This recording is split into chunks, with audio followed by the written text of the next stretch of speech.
Wait, what is this? Hold on. He is simply a thug in my...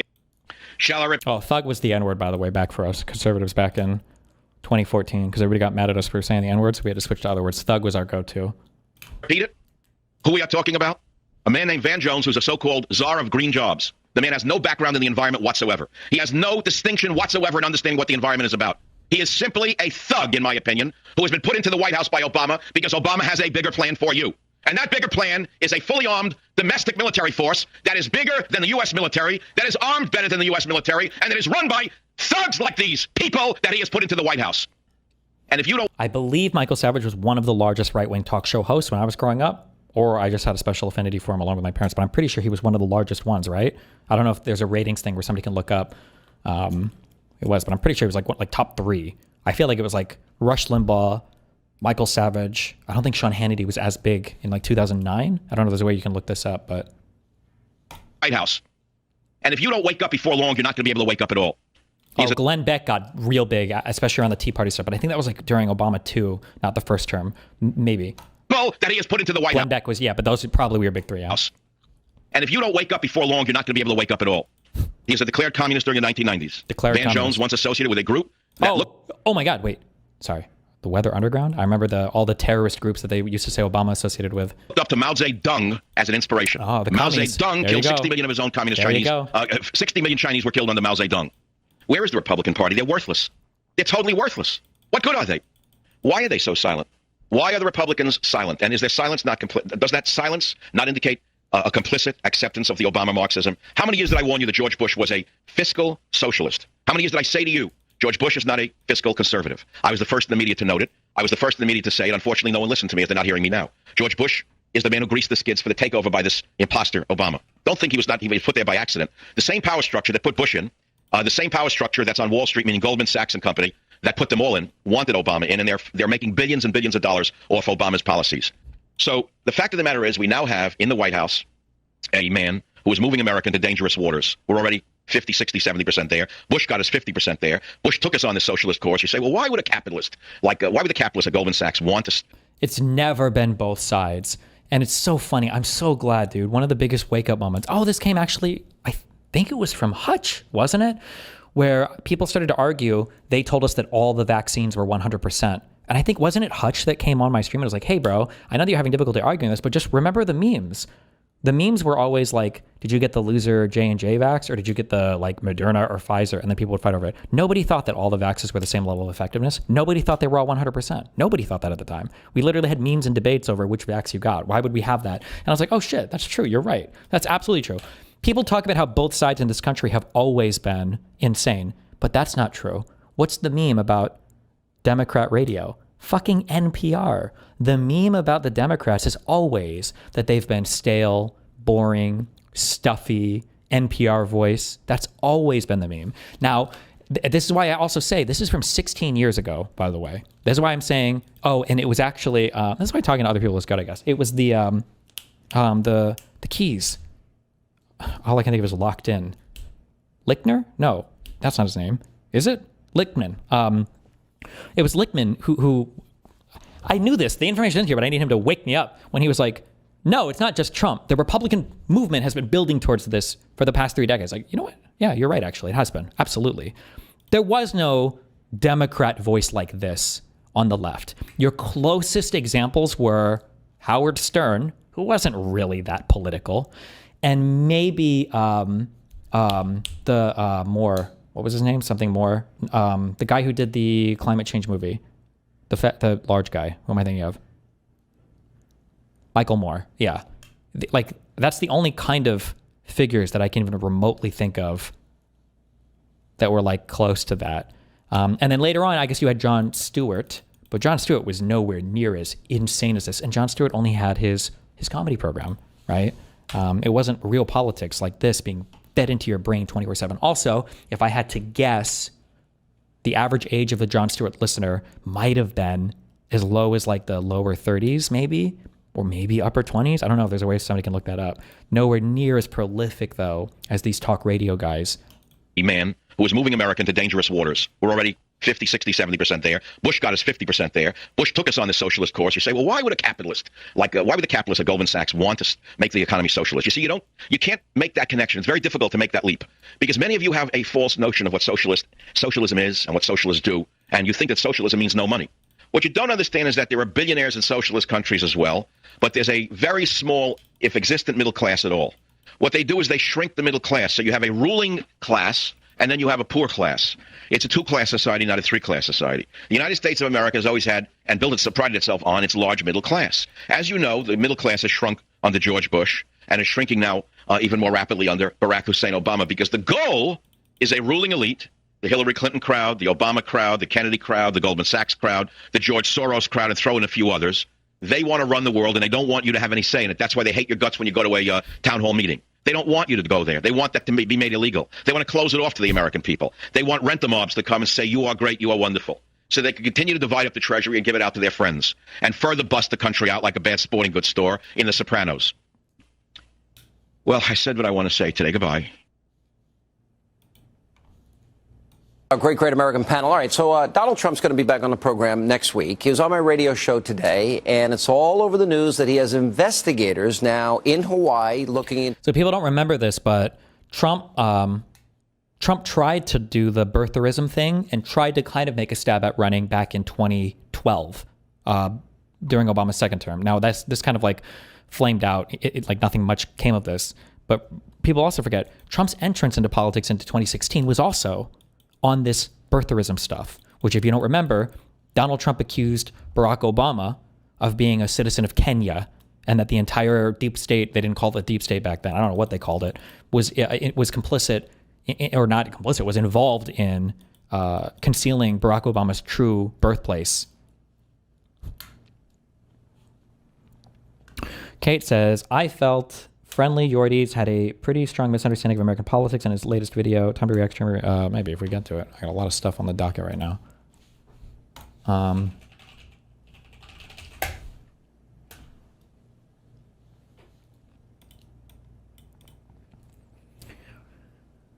What is this? It's interesting how the people that hate Destiny never watch moments like this when he gives reasonable takes and really good advice about moving forward, but the only thing that will reach them is a 30-second outburst. Well, that's intentional. Remember, that's always intentional. Okay, that's always intentional. People that make clips and people that farm like that are always doing it intentionally.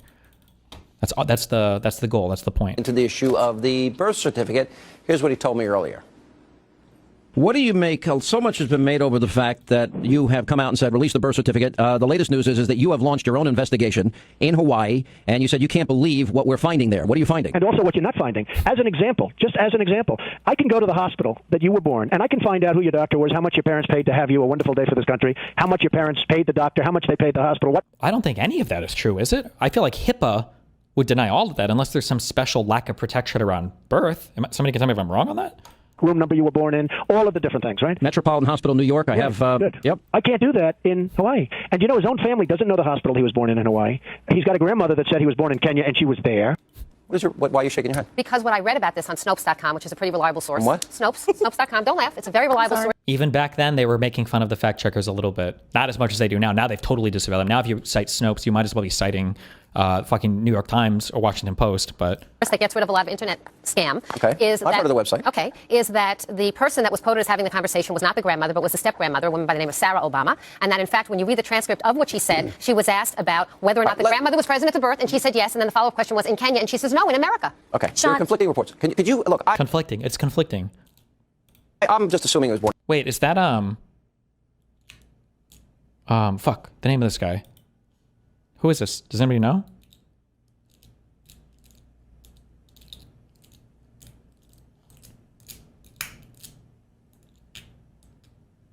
Cornel West. It's not Cornel West. Okay, sorry. Cornel West was on the show right before me on Pierce today, and he rage quit. He got up and left. He got so mad.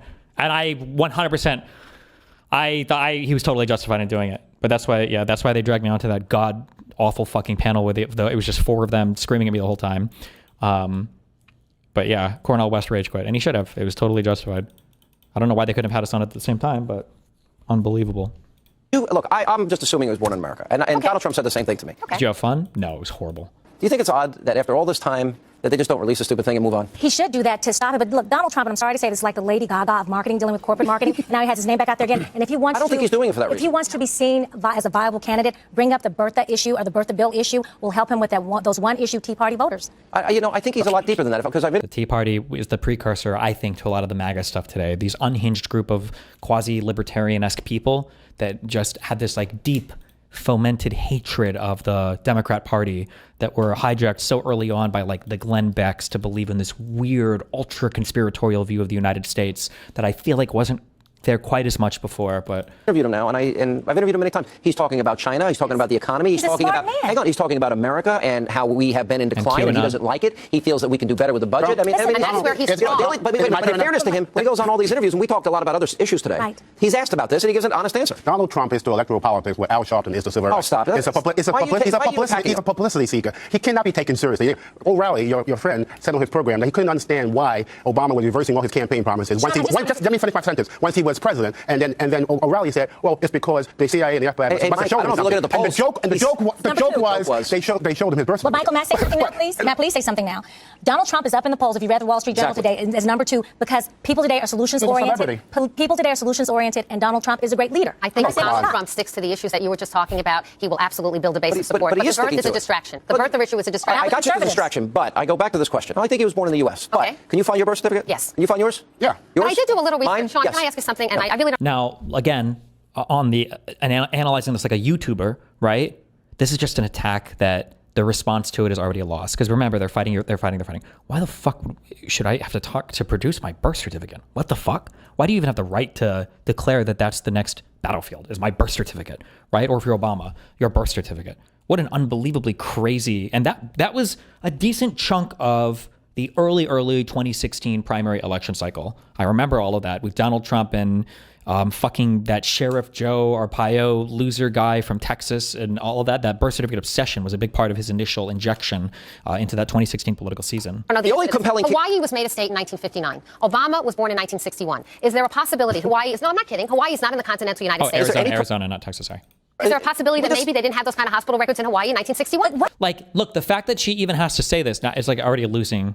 There's already a losing response. Like, fuck, well, Jesus, I don't know.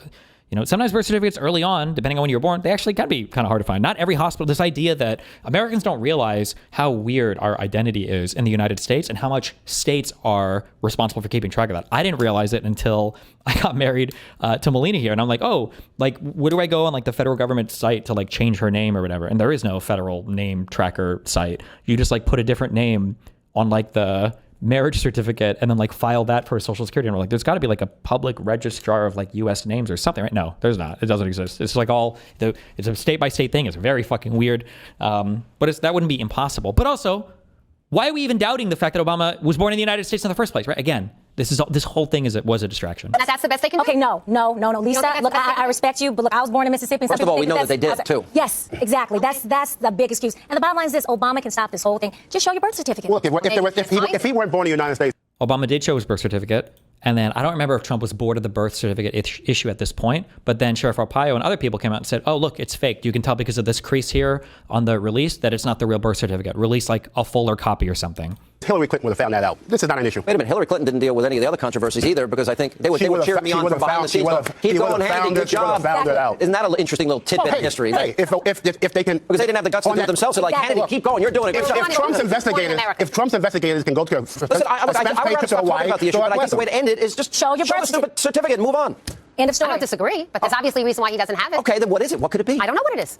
I can find mine. You can find yours. Yeah, and then after he releases it, you can just claim victory. Well, look, greater transparency. Nobody thinks that your credibility is hit. This is also why you should never believe when conservatives say things like the CDC lost their credibility in my eyes. The scientific community, they lost their credibility. Why the fuck did they lose their credit? The scientific community, the pharmaceutical companies, the hospitals, the CDC, you mean the people that have ensured that you can go to any restaurant in the United States and buy food that's edible or go to any public. I'm pretty sure the United States, before even a lot of Western European countries, had drinkable tap water from every single public municipality in every single state. Like, you don't trust the scientific community because they made one statement that you think was wrong or that you disagree with, but you do trust these other guys who are wrong about issue after issue after issue after issue. Bullshit. That's bullshit. Oh, I'm not contradicting myself. I'm saying that all there's the time we have left. Thank you for being with us. Busy news night, but we'll be back here tomorrow with the very latest on this.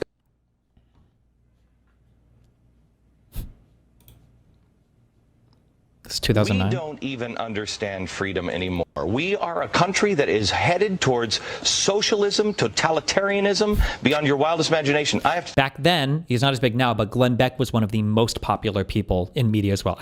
I want to say, I'm trying not to just overselect for what I listened to, but I think I was listening to the most popular conservative media. It was Rush Limbaugh, Glenn Beck, and Michael Savage, I think. There might have been somebody else big on Fox News that was bigger than Savage or Beck maybe, but Glenn Beck especially, once he spun off. I don't know if he made The Blaze immediately or if he was his own media guy and then eventually became The Blaze, but these were your most popular conservative media talking heads. Oh, Bill O'Reilly. Bill O'Reilly was one as well. Sorry. That's the one I forgot because he got off. Bill O'Reilly was probably bigger than Glenn and maybe Michael Savage. He had a talk show as well, I think, on the radio too, right? So these would have been your top four. Country that is headed towards socialism, totalitarianism, beyond your wildest imagination. I have to tell you, I'm doing a story tonight that I wanted to debunk these FEMA camps. Hold on. Heard you got mentioned on the BBC today alongside Hassan and Vosh. A Times journalist claimed you're a part of the left pushing for more violence. And yeah, I heard that. Apparently they have like a right of reply thing that I thought about filling out. I'm not sure. I did another interview this morning for... what's it called? Like the Times Radio or something? Is it this? Damn, these motherfuckers post a fuck ton of shit. Oh, I just did one this morning on this. Shut the fuck up, loser. But yeah, I might exercise that right of reply thing for the BBC. We'll see. I don't know. I'm tired of hearing. You know about them? Sure. I'm tired of hearing. I wanted to debunk them. Well, we've now for several days done research on them. I can't debunk them. And we're going to carry the story tonight. I don't know anything about them. So it is our government. If you trust our government, it's fine. If you have any kind of fear that we might be headed towards a totalitarian state, look out. Buckle up. They told us for 8 years, right? These guys will say now, oh, the left keeps saying fascist, fascist, fascist. We were told for a decade that Obama was going to drive us into a socialist hell. And they like to pretend that wasn't them back then. It's unbelievable. There's something going on in our country that is ain't good. All right, something else you're going to talk about coming up next. I know. I'm wondering if Gretchen, do not get off the couch. Stay above the table. Gretchen, What? Name the monster in the dark and have no fear. There are more of us than there are of them. We just have to be honest and open about it. After a very long night of tossing and turning, if you watch Fox and Friends this morning or listen to my radio show, I told you that I was going to tell you about the FEMA camps or the FEMA prisons today. This is something that I snapped on the air because somebody called me up and said, why don't you talk about the FEMA prisons? And I said, can we just settle the FEMA prison thing? I don't believe in the FEMA prison. Well, we've now for several days done research on them. I can't debunk them. I don't believe in the FEMA prison. If you don't know, I'll tell you about it in a couple of days. I was going to talk about it today, but as I came in and did the show this morning, and then I went into my office and I was looking at all the research that had been compiled, and it wasn't complete. And I am not willing to bring something to you that's half-baked. If these things exist, that's bad, and we will cover it. If they don't exist, it's irresponsible to not debunk this story. We have an independent group. Back when Fox News at least had like the veneer of honesty. And also sleep at night. One is a camp that we have photographic evidence of in Wyoming. Yes. Tell me about that. Vosh used to do this thing a lot that I got really irritated about. I started to call it out, where you jump on an issue. I don't know what you would call this, but you jump on an issue immediately so that you get all of the money, you get all of the credit, you get all of the people riled up, you get the political power, the audience, whatever. And then after it turns out in a week that it was complete and utter bullshit, you come out and you say, guys, I think that was incorrect. And then you get all the credit for, wow, they're so honest. Wow, it's, the fact that he's willing to admit he's wrong, says a lot about his honesty. You can't make that mistake over and over and over again and get credit for the apology, okay? They used to tell us a thing in Catholic school. In Catholicism, there are 7 sacraments. One of the sacraments is confession, right? And every single time you learn about this as a little child, the first question, there's always some smartass in the room that raises his head and says, teacher, does that mean that I can bully my sister? Can I hit my sister? Can I do all these horrible things? And then just go to confession immediately afterwards and always be okay because God will always forgive me. And the answer is always no, because part of confession and part of contrition, the making things right afterwards, is that you have to show a genuine sorrow and genuinely repent for and then genuinely make up for the thing that you did wrong. And that you can't be forgiven for something from God if you don't have a genuine sorrow for what you did. And if you repeat the same thing over and over again, clearly you're not genuinely sorrowful for the action. This thing over here, where now they don't even correct the misinformation, but of like apologizing for getting something wrong after putting such a strong stake in the ground, like, I'm sorry, that's fucking bullshit. About that. This comes up on a number of websites, and there's some satellite imagery showing various buildings and identifying them as a prison camp somewhere in Wyoming. And may I just ask, Jim, is it true that this is a prison camp? It is a concentration camp where most likely horrors are going on. That is absolutely true. And as you often see in conspiracy theories, there is a grain of truth to this. But they left out one detail. The prison camp is not in Wyoming. It's in North Korea. And the pictures were... Okay, all right, stop, Megs. Stop with your spin. Is it true that there are horrors going on in this camp, most likely? It is run by the government, and it is a concentration camp. It's all true. It's all true. It's all true. Okay, North Korea, Wyoming. They got one thing wrong, but the rest is true. So apparently... Today, we talked about debunking conspiracy theories, or that's what I'd have you believe, including internet myths about FEMA camps. With me again is James Meggs. He is the editor-in-chief of Popular Mechanics, who did an incredible job writing the definitive... Popular Mechanics, back when Fox News tried to be somewhat truthful. Popular Mechanics were the people that did the huge debunking of the loose change thing. I don't know if they still exist or in what form they still exist. I think they still have a website or whatever. Yeah, but I guess people like Glenn Beck were publishing photos showing that like FEMA was running concentration camps. Also, remember, today in the United States, people don't trust FEMA, right? We saw that in... not Kefir, the county in Texas where the people were talking about not wanting to accept FEMA funds. We saw that in North Carolina, where I don't know if these reports ever got confirmed. The thing that I saw on Twitter was some people saying that there were military like ex people that were like keeping FEMA like investigators or whatever from going to places because they thought they were gonna like steal their homes or whatever, doing insane unhinged shit. Was that ever confirmed, or were those just like Twitter rumors? Like that there were like ex-special forces military people that were making it dangerous for FEMA investigators to go to go and look at houses. I don't know if that was true or not. Hopefully it wasn't true. But like the general mistrust in FEMA and the government in general, like all of this has been going on for a long time. Okay, I don't want to run through all of this, but Glenn Beck on George Soros, the Puppet Master, Part 2. Jesus. We're not running through all of this. Nancy Pelosi said those of us showing up at town hall meetings were showing up with swastikas, as she said, meaning we're Nazis. We were called Nazis. At that point, I said, all right, let's do a comparison between the National Socialism of Germany, which is what Nazism is, the National Socialism of Germany, and the Obama health care plan, and find out if there are any similarities. And by golly, by gosh, there are gazillions of similarities between National Socialism in Germany and Obama's health care plan. You don't know how irritating it is listening to tankies, people like Hassan or these other socialist losers saying that we don't have a public option, we don't have socialized healthcare or whatever in the United States because Obama didn't want it.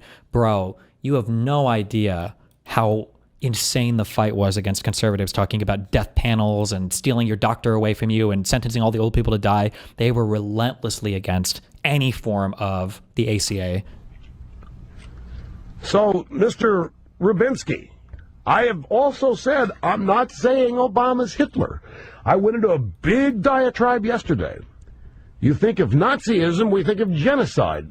And when we think of that, so we can't talk about any other aspect of Nazism, which was National Socialism. Nobody's saying that this government is genocidal. Nobody is saying that Obama is Hitler. What we're saying is that this healthcare plan mirrors Nazi Germany's. And the Nazi Germany healthcare plan was the foundation from which they built the rest of their socialist paradise. You know, I listen to Rush Limbaugh every once in a while. I go, did I just hear what I thought I heard? He's like, I'm not old jank saying they're Nazis. I'm just saying they're exactly like the Nazis. I mean, you just heard it, right? I mean, go back and rewind if you're watching this online. Did I hear it wrong? He's like, look, it's just similar to the Nazis in a gazillion ways. His cabinet only met once, one day. That was it. Hitler said he didn't need to meet with his cabinet. He represented the will of the people. He was called the Messiah. He said the people spoke through him. Now, does this sound like something any conservative president has ever done, or does it sound like... What did Trump say constantly? I won the popular vote. The people voted for me? That's kind of crazy, isn't it? Has any conservative ever said that? Cabinet. I'm the sole unitary executive. I make the decisions for my cabinet. The people spoke through him.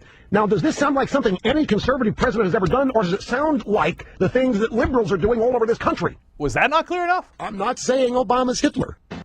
About the people who brought up this whole Nazi Germany business in the first place. Pelosi, Durbin, and Gibbs. All weekend long, they talked only about me, your lovable host. Yeah.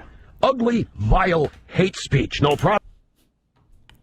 That state. Now, according to the Rutherford County Sheriff's Office, William Jacob Parsons was carrying a handgun and a rifle when he was taken into custody on Saturday. The 44-year-old was arrested amid a wave of misinformation about FEMA operations and the storm disaster response. Over the weekend, the agency says it evacuated and relocated staff members over safety concerns. This was last year. NBC News correspondent Kathy Park joins us now. Okay, so from there was Asheville, at least one person arrested related to this. North Carolina. Kathy, Parsons posted bond and was subsequently released. I know that you actually spoke to a FEMA official. What did they say about this misinformation and the way it's spreading and really their concerns about people using that type of misinformation as a resource? Yeah. So, Morgan, a lot of residents who I've been speaking with say that they're really cutting through that misinformation that is posted on social media, just a lot of that false reporting about the federal response here on the ground. A FEMA spokesperson told me yesterday that they are committed to helping the survivors and that these recovery centers are safe spaces and that they will be here as long as needed. But as you mentioned, this all comes on the heels of threats that are being made against FEMA staff. And over the weekend, as you mentioned, William Parsons was arrested in Rutherford County. He had a handgun and a rifle on him. He was posted bond, $10,000, and has since been released. But as a result, FEMA has made some operational adjustments, as they said, moving forward. I want to backtrack for a minute because we know that Asheville is one of the hardest hit areas during Helene. But you have done just excellent on-the-ground reporting, talking to families that have been impacted and really giving us a human face to this tragedy. Specifically, I know that you spoke with women who were struggling with just getting clean water and even childcare because of the issues they're. Okay. I'm only pointing out all of this stuff to show that for two reasons, okay? One is to show you that we didn't just get here by mistake, okay? This was not a both sides thing. We got here by mistake. Remember, right? What are Democrats or NPR? I don't even know if there was, besides NPR, I don't even know if there was Democrat talk radio. You just had like general entertainment, like I remember Coast to Coast with George Norrie and the other guy. And like Howard Stern, you're like shock jock people. And then you had NPR. So I say that to show that one, we didn't get here by mistake. And two, even when Trump goes away, I think it will be beneficial to the country, and I think it'll be better for everybody, including conservatives. That doesn't mean that everything is normal again. Something has to change with the conservative party in the United States because they have become increasingly untethered from reality. And that untethering has been a process that has been decades long in the making.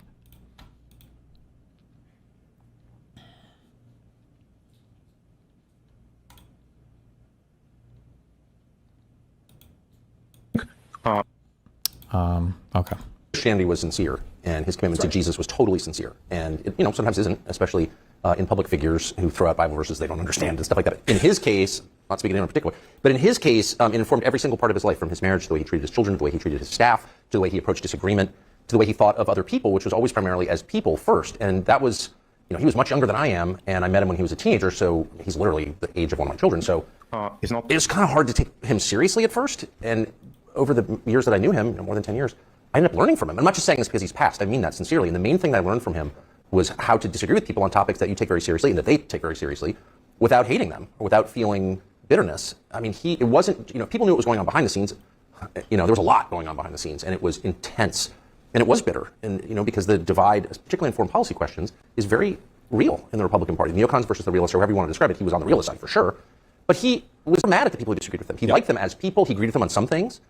And he would always say that, I agree. In private, he would say that. And, I was involved in it because people were mad at him for having me at his conferences or for talking to me. And so we had cause to talk about it a lot up until he was assassinated.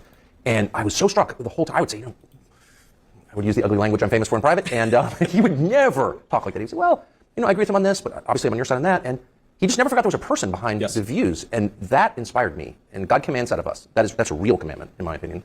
And he lived it. That's exactly right, Tucker. He treated everybody with respect because he genuinely loved people, and he genuinely wanted their salvation. He wanted them to have a relationship with God. He wanted them to know the truth. He always treated them with respect, maybe especially when he disagreed with them. And I think about this. So you talked about foreign policy. That is one of the big divides on the American right now. And the thing that Charlie seemed to understand intuitively is that the coalition that made Donald Trump the president of the United States and J.D. Vance the vice president of the United States, it included Tucker Carlson, but also Ben Shapiro. It included people who did disagree vociferously, but agreed on 70 or 80% of issues. And fundamentally, the question Charlie would ask is, if you're a good faith person and you're trying to do right, then you are part of the Big Ten. And I think that's something that we have to try to model together, because Charlie's no longer around to do it for us. And one way in particular, I was very touched by this. I actually texted Mark about this, because you very generously have put out some donation link to help support Charlie's family. And think about it. Eric and the Why? I never understood this. Like, I imagine they're probably pretty well off financially, no? Was Charlie broke? That's weird to me, but whatever. Like, you're friends with a billionaire, the president of the United States. You did work for him. Why the fuck do you guys have a public dono link? I guess we all just do that now. If I get killed, somebody dono link for Nathan, I guess. Jesus. Kids, most importantly, they're grieving the loss of a dear husband and father, but somebody, us, we're going to have to step in and fill the gap to provide for them in a way that Charlie no longer can't, because he was taken down by an assassin's bullet. You know, I saw share that link was Mark Levin. Yeah. And I thought it was a really good. Isn't it crazy that that more elaborate production effort from members of the White House is put into this compared to anything they would broadcast if Joe Biden passed away with Trump in office? Am I crazy, or did Trump skip Carter's funeral? Am I making that up?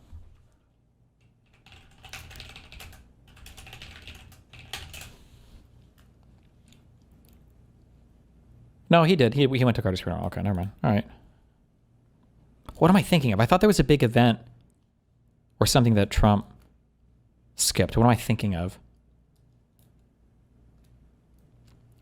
Oh, maybe I'm thinking of him. He ordered the flags up early. That might be what I'm thinking of. Jimmy Carter, maybe, hold on, let me check, make sure that's wrong. Jimmy Carter, flags, half staff. It's not that he refused to lower them. It's that he didn't do the full 30 days or something.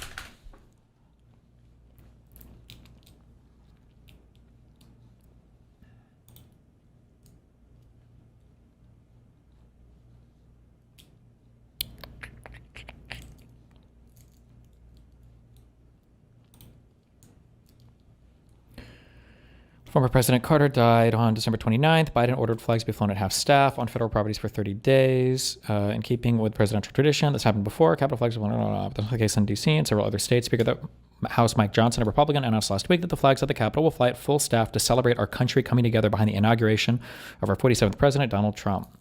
They will be lowered back to half staff the following day, he added. Trump had previously accused Democrats of being giddy about flags being at half staff on his inauguration day, adding that nobody wants to see this. Nice.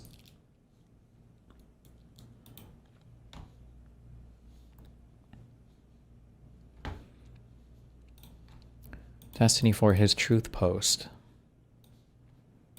The Democrats are all giddy about our magnificent American flag potentially being at half-mast during my inauguration. They think it's so great and are so happy about it because, in actuality, they don't love our country. They only think about themselves. Look at what they've done to our once great America over the past 4 years. It's a total mess. In any event, because of the death of President Jimmy Carter, the flag may, for the first time ever during an inauguration of a future president, be at half-mast.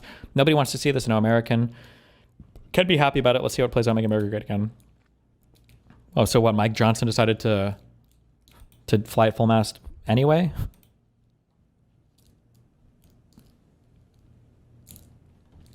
He did this flag bullshit when John McCain died too. Under pressure, White House re-lowers flag for McCain. Bowing to pressure, President Donald Trump on Monday ordered American flags at U.S. buildings, lowered to half staff for Senator John McCain until his burial on Sunday. Trump's proclamation came just hours after the White House flag had been returned to full staff, drawing complaints from right and left. Trump, who had traded bitter criticism with McCain since before the election, declared his order a mark of respect. Based. Good example of how Charlie was able to bring people together from across our movement so long as we were operating in good faith. That was the question. If you were good faith, you're on his team. That is exactly right. And good faith is the measure. And I have to say, I think now is exactly the wrong time to appropriate the memory of someone and the emotion that comes with that, the really intense emotion that all of us feel at his murder, and use it for your own parochial ends. Like, he stood for this, and I think the reason that Charlie was able to bridge the gap, particularly in foreign policy, is because he had, for example, genuine affection for Israel. She expressed to me in private many, many times, like, I love Israel. I don't think we should have another forever war, regime change war against Iran. And I think that made complete sense to me. I sort of agree with that, actually. And so it allowed both sides to talk to him because they felt like this person doesn't hate me. It doesn't need to get existential. It's not about disliking me or some weird bigotry. But I don't think it's helpful for people to jump in, particularly foreign heads of state, to say this is what he lived for my cause or whatever. That's disgusting, actually. Don't do that. That turns everybody off. You don't help your own cause by doing that. And it's also literally untrue.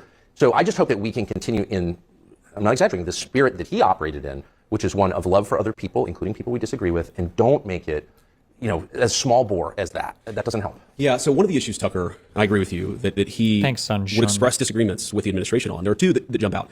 Is one, Charlie was a hardliner on immigration. He wanted us to control our borders as much as possible. Yes. He wanted us to ramp up the deportations. I remember having conversations with Charlie where he would say, why aren't the deportations higher? Why aren't you doing more? And I would talk to him. But it wasn't, hey, I don't understand this or I disagree with you and therefore I'm going to blast you and assume that you're in bad faith. It's, I'm a free citizen. I love you guys. I supported you guys. And I'm going to use my platform to try to accomplish as much good as I possibly can. And I think that made him such an effective operator. And I would talk to Charlie and say, Charlie, well, look, here are the reasons why. And what news has come out recently that suggests he was not left-wing? Genuinely asking, I haven't kept up. Well, the reality is nothing has come out to suggest that he's left-wing, except for initially some of the writing on the bullets. But it seems like the writing on the bullets was all just like meme shit from video games. So people were trying to say that like it was an Italian anti-fascist song to his Antifa, but like it was a song from also in Far Cry 6 and then popularized also in some TV show. I don't remember what it's called. And then people were saying that like, oh, this like catch this fascist, down, down, up, up, whatever was a anti-fascist thing, but it's from the game like Helldivers 2. He had a bulgy comment and he had some other thing. And then now that it's come out that he was a 22-year-old white dude that came from Utah, lived with his family for, it seems like basically his whole life, dropped out of college after 6 months, went to electric school. People haven't been able to find any like super radical stuff online of his that showed that he's like some left-wing extremist. So now the thing that they're grasping at is that he might have had a roommate, although I don't know how he had the roommate because he only did remote learning, I think, in college for 6 months that was maybe trans, although I don't think that's confirmed, but basically nothing is showing this guy's being a left-wing radical. And as you've seen, Tucker, we've ramped up deportation numbers. We have actually, there are a lot of people who are self-deporting because they don't want to be in a country knowing that eventually immigration enforcement will happen. But I think part of that success comes from people like Charlie applying pressure. Pressure as a friend, pressure as somebody who cares deeply about the issue. And that's true also, I know we have about 90 seconds left, but that's true about foreign policy. Like I remember Charlie calling me and saying, I'm really worried. And this was back in the summer when the Iran strikes were sort of first being contemplated. He said, I'm really worried this is going to become another regime change war in the Middle East that we get trapped in. And I said, Charlie, first of all, like have some faith here. The President of the United States is not a believer in perpetual war. He knows the mistakes of Iraq and Afghanistan. He doesn't want to repeat them. But Charlie was very clear that he could no more. This can't become a bigger thing. This can't become a broad. We disagree, but also recognizing that so long as you're operating in good faith, we're all part of the team. And that's something I'm going to try to take from Charlie's legacy is not that we're always right, not that we can't take criticism, but that we all should try to work together. It did worry me because I think your description is perfect. He's one of the very few who took that message and stood. I'm not updated, but how did Tyler have a trans roommate if he lives with his parents? I have no idea. That hasn't been explained to me at all, so I have no clue. I don't know. Apparently the governor made this statement, but I don't know. None of this has been explained very well. But the reason why I am a little bit reluctant to even believe that's true is because they're so horny to drop these like weird leftist trans like associations, and they don't seem to be backing it up with anything solid. Like again, if he did remote learning, I don't know how he had a roommate at all. I don't know what the living situation was like. Initially they said it was a girlfriend. I don't know where. Yeah, it's hard. We'll probably know, I guess, in the coming days or weeks, but I mean, right to the very end. This cannot get bigger. We don't want another regime change war. But man, some of the people who send money to Turning Point, his donors, were very tough on him. So tough on him that I could feel it. You know, I talked to him a lot in the last few months, and he was under enormous pressure. He never bent.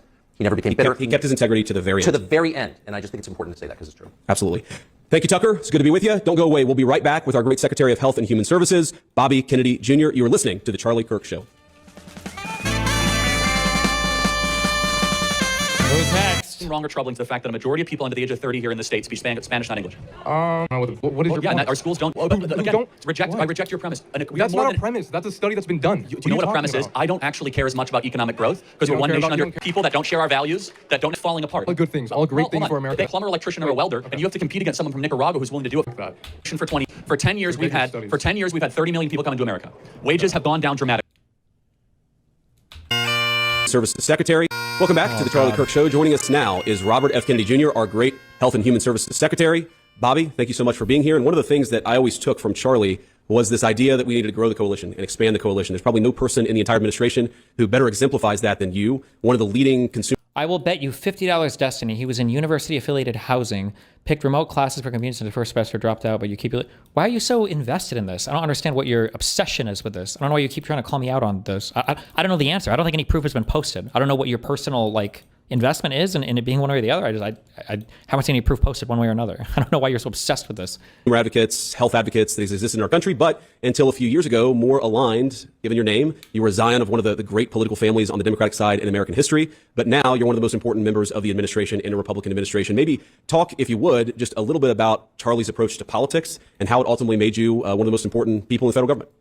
Well, Charlie was probably the primary architect of my unification with President Trump. I actually announced my endorsement of President Trump at a Turning Point rally in Arizona, which was his idea. And he was, for people who were there, remember it, there was all these kind of fireworks and sparklers on the stage when we shook hands, and that was all Charlie's orchestration. That was his idea, and he insisted on that. But I first met Charlie in July of 2021. I had just written a book about Anthony Fauci, and he had me on his show for this very, very wide-ranging interview in which he really let me talk a lot, which was unusual at that time because I was not allowed to talk on most outlets. Sure. And I think both of us approached each other with some trepidation because we came from such different places. By the end of that interview, I felt like I'd met a spiritual soulmate, and our friendship blossomed after that. And even during the campaign, when he was strongly supporting President Trump, we always had a communication and outreach. And then after I made the endorsement, I saw him all the time, and he helped me a lot during the transition. Yep. As did you, as did Tucker, and helped a lot. Amaryllis, who's my daughter-in-law, he really kind of pushed her a lot to get the job that she has today. So, but the thing that united us was his total commitment to free speech. And that had been a theme of my campaign. I had been subject to censorship like so many other people during COVID and saw the threat that it was to our country, so that once they understood, they could censor us. And Charlie and I talked about this, that the founders put the freedom of speech in the First Amendment because they knew all the other rights depended on it. If a government can silence its opponents, it has a license for any kind of atrocity. And, as soon as they realized that we were going to put up with that, they went after freedom of assembly, which is in the First Amendment, with social distancing regulations. They went after freedom of religion, closing all the churches in this country, which is an extraordinary thing. Hey, the first thing, remember that? You remember when, the lockdown started and the government was like, listen up, the first thing to go are the churches. No more religion. We're going to shut down all the churches. It's extraordinary that we let get away with that. And by the way, they kept the liquor stores open. Were all these people actually real BFFs, or are they just lying? Like, did these dudes all go to BBQ? Yes, all these guys are friends. Yes.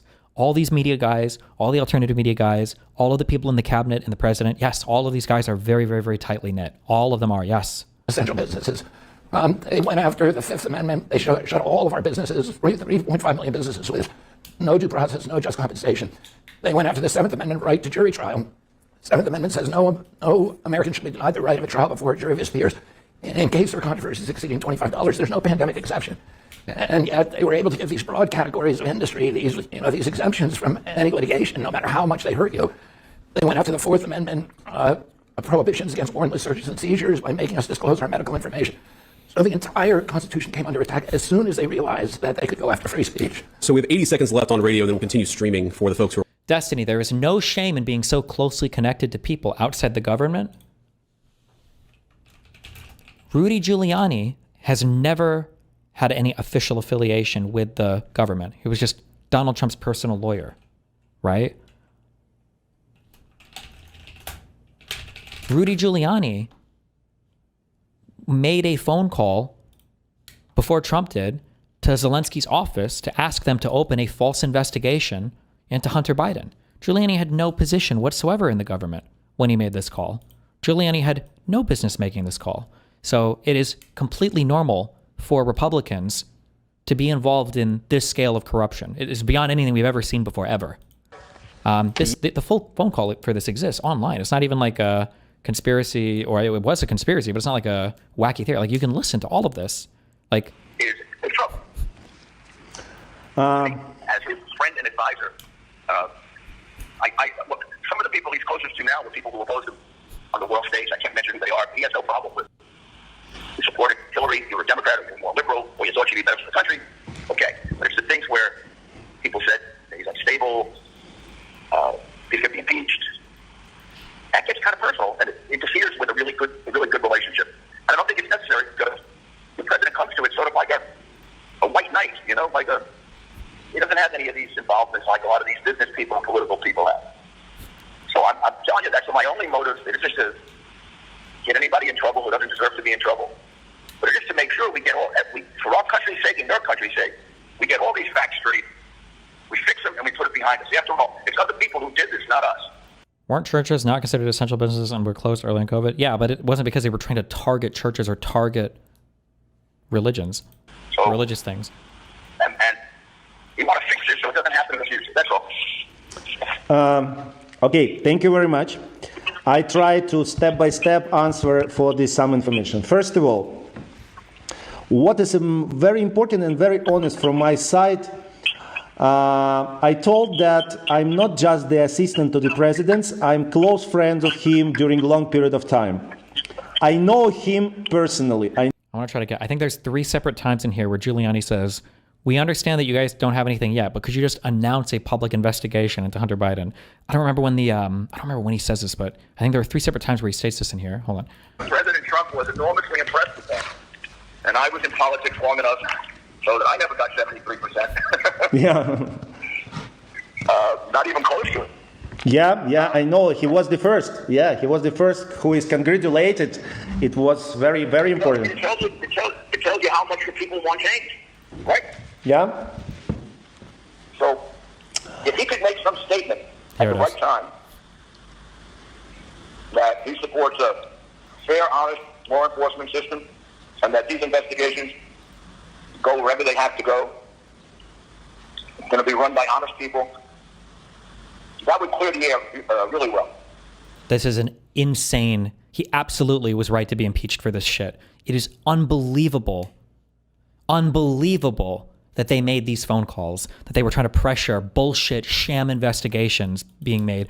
In this call, he knows that they don't have any evidence. He knows that there's nothing. He's like, just announce it publicly. Just say, that's why he's being like vaguish now. Just say that you're gonna, you're investigating. You just say publicly that you're making sure that you know that these are gonna go to the right place, right? Because he was trying to basically more or less blackmail, the Ukrainian, and then talking him up too, right? Oh no, Trump loves you guys. Like Trump will help you guys. Now Trump's call is even more damning, right? But the fact that Giuliani, and the fact that there's this full phone call exists, is recorded, no one even cares about this shit. It's just unbelievable. Remember, Giuliani's not even a member of the government. He has no role in government whatsoever. He's just a private citizen making a phone call. And I think it would make it possible for me to come and make it possible, I think, for me to talk to the president and see what I can do about making sure that whatever misunderstandings are put aside. And maybe even, I kind of think that like, for a guy known for taking down the mafia, he's literally acting like a mafia boss here, right? Wouldn't it be a shame? Like, you do me a favor, I do you a favor, right? Like, we'd come to a mutual understanding if you could just make sure to take care of this for me. this could be a good thing for having a much better relationship where we really understand each other. Because the relationship with Poroshenko was, as you might imagine, it started off very, very good. And then lots of problems. Mr. Mayor, I'd like to say, yeah, I absolutely agree with you. I can think about it. You don't have to agree with me, just think about it. We can try to schedule a meeting where we can get together.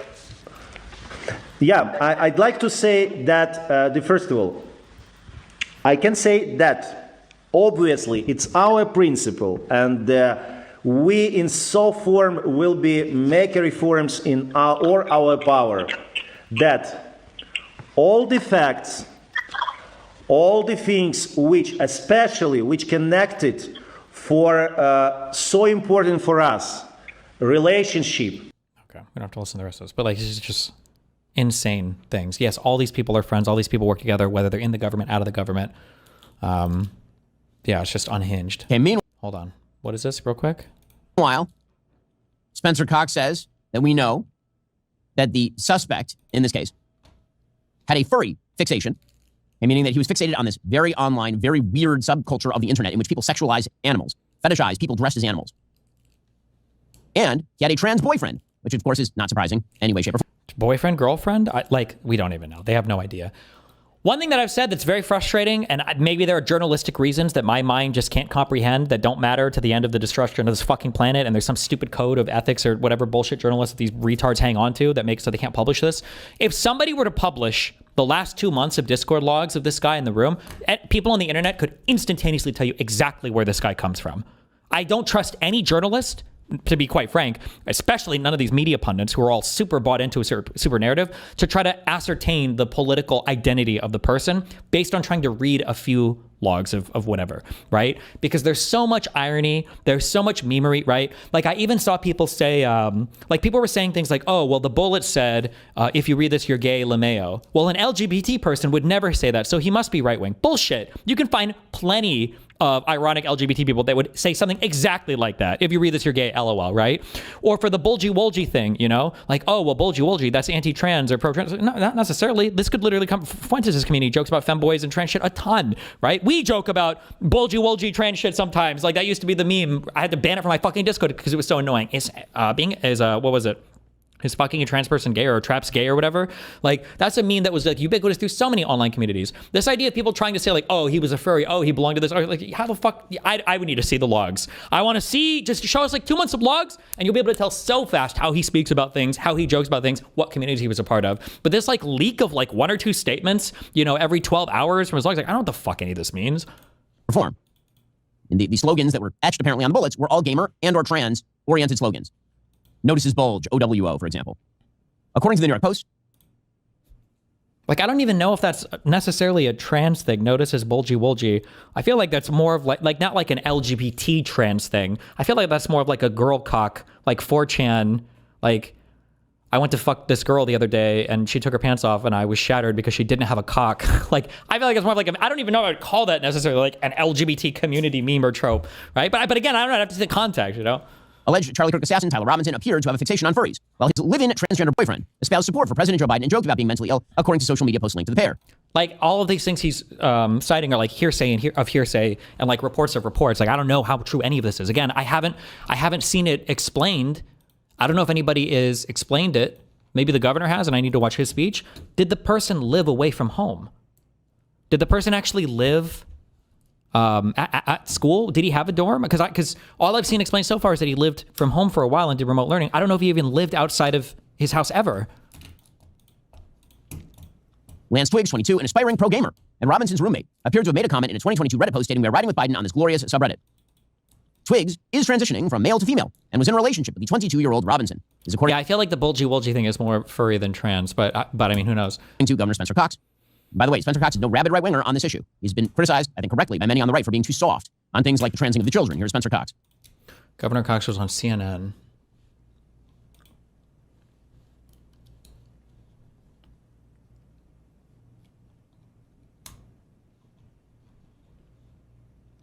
The transing of the children.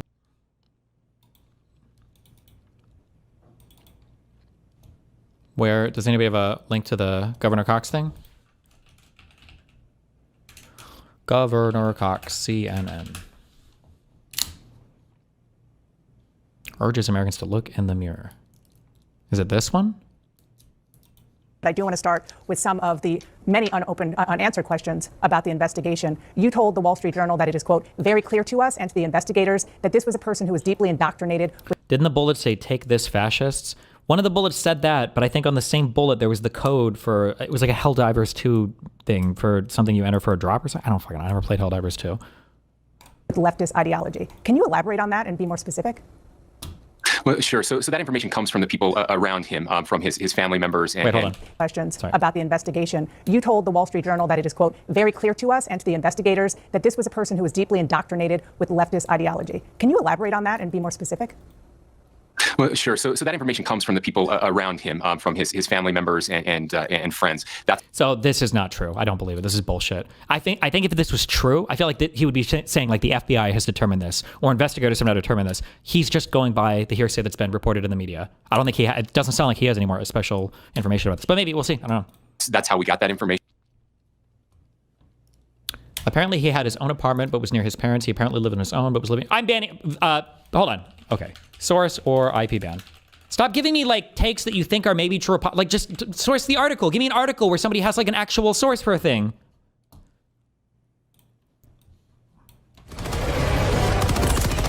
This is the meme in Helldivers.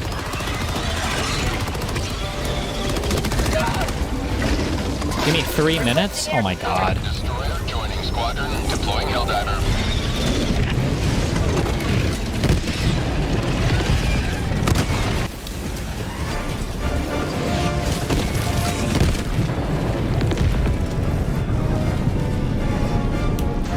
Why the fuck would a 22-year-old rent a home but also live with their parents? Makes literally 0 sense. Oh, my friend. Oh, my friend. My naive friend. Are you a working class cuck? let me introduce you to the middle class, quote unquote, strugglers in the United States of America. What kids would do is the rich motherfuckers would rent their apartment or dorm, but they would go home every weekend to mom and dad so they could do their laundry, remind them to pay their cell phone bills and car payments, and get free food for Saturday, Sunday, and then drive back, okay? Now, I don't know if that's what this kid did. I don't know, whatever, but there were motherfuckers that did this, okay? Sending in an eagle.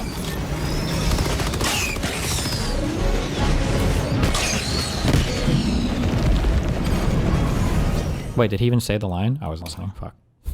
Requesting air support. Allied destroyer joining squadron. Deploying Helldiver. No? Wait, why the fuck was I linked this then?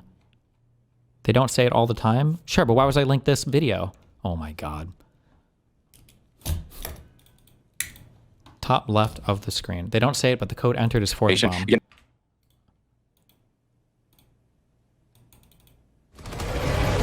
What a 500 kg bomb looks like in Helldivers 2. Oh wait, top left here?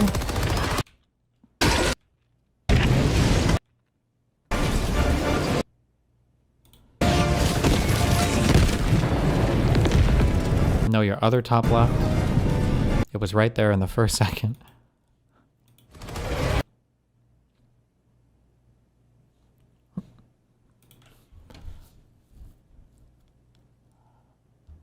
Oh, you just mean the arrows? You guys are fucking retarded. Okay. I need like trusted linkers. I need to bring the linking flare back. Okay. I don't care.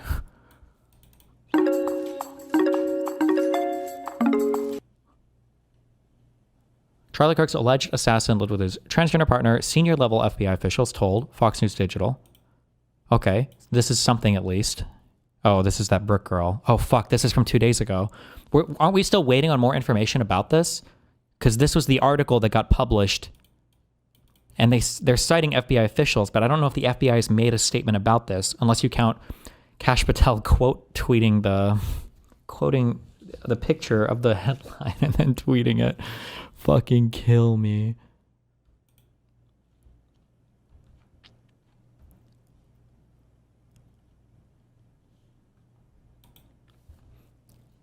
Yeah, you got. Okay. Your officials confirmed that Tyler Robinson, 22, was in a romantic relationship with any person who is a male transitioning to a female, so trans woman, that they shared an apartment in St. George, Utah. Those FBI officials told Fox News Digital that Robinson's partner is fully cooperating with the FBI's investigation. There is no catch this fascist line in Helldivers. The bugs are just jokingly called fascists. Okay, gotcha. They haven't really, and then is the up, down, whatever arrows, is that on the same bullet or a separate one? I don't remember. They haven't released pictures yet of the bullets either, right? It's just the FBI guy saying that they have, like saying what was on the bullets. It's on the same one. All right.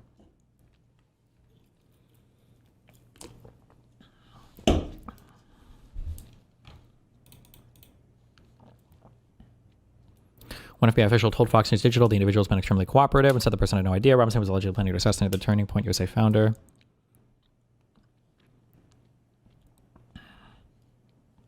Like, I don't know how we... Okay. The apartment Robinson and his partner shared is in the same southern Utah community Robinson's parents live in. It's approximately 4 hours away from Utah Valley University, where Robinson allegedly shot Kirk. Okay, that's kind of weird. So he had his own apartment, but it was in the same city. But it was the oh no wait, this is where he shot Kirk, not the where he went to school. Did they say the year where he lived in his apartment? It's good Wednesday as he spoke to a crowd at the school's campus in Orem.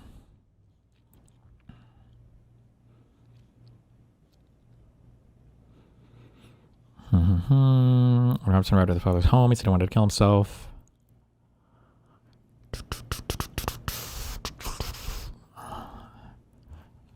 Has any more information come out about? How do we not have any more information about this? This was 2-3 days ago.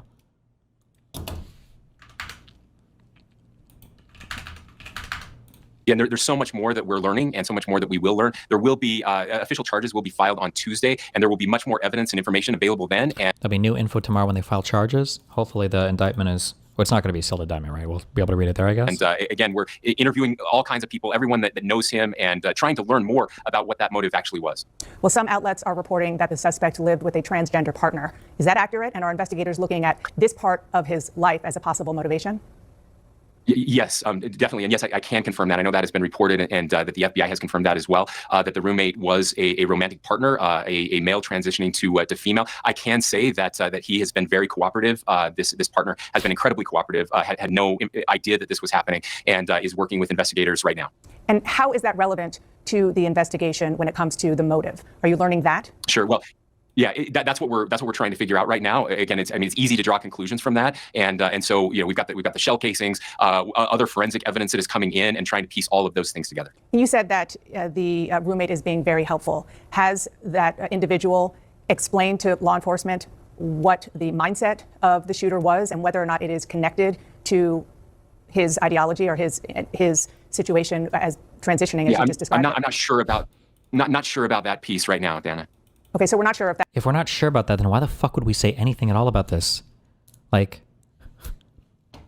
what do we, like, why not say the race of the roommate, or like the country of origin, or like what major they had in college, or that's such a weird piece of information to fixate on without any other link to any information about. Okay, good one. That the fact that he was romantically involved, as you say, with his partner who was transitioning is relevant to the motive of the murder based on the investigation. Well, sure. Did he say that? Again, all of these things we're trying to figure it out. I know everybody wants to know exactly why and point the finger, and I totally get that. I do too. And so I just want to be careful, as I haven't read all of the interview transcripts, and so we'll have to wait and see what comes out. Yeah, you have interview transcripts, and you haven't read them? You could be giving us the most information of all right now. What the fuck? Totally agree with you. We should all be careful. I guess just because that's out there are a lot of people drawing conclusions. And so I'm just trying to get as many facts as we can glean from you, since you have been involved in the investigation. And on that, the social and gaming platform Discord released a statement saying its servers were in no way involved in Tyler Robinson's alleged plot to assassinate Charlie Kirk. But it did say there were, quote, communications between the suspect's roommate and a friend after the shooting, where the roommate was recounting the contents of a note the suspect had left elsewhere. Can you tell us about that note that the shooter left? So I can't yet. Again, those are things that are still being processed for accuracy and verification, and will be included in charging documents. Okay, so but the note was found, or the content of the note is known by law enforcement? Again, I can't share any specifics. They're looking at everything right now. Understood. I just want to go back to my first question about what you told the Wall Street Journal about that this is a person indoctrinated with leftist ideology. And the reason why I think it would be great to be more specific is because your goal of trying to lower the temperature, you said that this is based on investigation and based on how this shit's been handled. I feel like if there's anything bad for Dems, it'd have been leaked by now, right? That my assumption would be if they found some like smoking gun, bad analogy right now maybe, but that it would have absolutely been leaked at this point. Like, it feels hardcore, like a grasping at straws thing. But wait, let me use the rest of my hold on. Interviews with people who knew him. Did they just use the term leftist ideology, or did they give specifics?